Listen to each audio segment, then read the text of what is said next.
კვერელის ტაძართან მრავალსართულიანი კორპუსის მშენებლობა მიმდინარეობს. გახარია საქართველოს პარტიაში კი აცხადებენ, რომ კალაძე 2019 წელს მოსახლეობას დაპირდა, რომ ამ ტერიტორიაზე მრავალსართულიანი შენობები არ აშენდებოდა.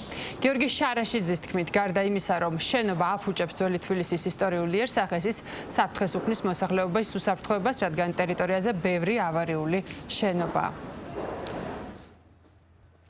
ეს პრობლემა არის არა მხოლოდ თბილისის ისტორიული იერსახის დამახინჯებასთან დაკავშირებული პრობლემა, არამედ ჩვენი მოსახლეობის უსაფრთხოებასთან დაკავშირებული პრობლემა, რადგან ეს არის მოგეხსენებათ მთაწმინდა ძველი ისტორიული უბანი, აქ ამ ტერიტორიის გარშემო არის ძალიან ბევრი ავარიული სახლი და აქ ამხელა მშენებლობის წარმოებამ ამ ავარიულ სახლებს სერიოზული პრობლემა შეუქმნა.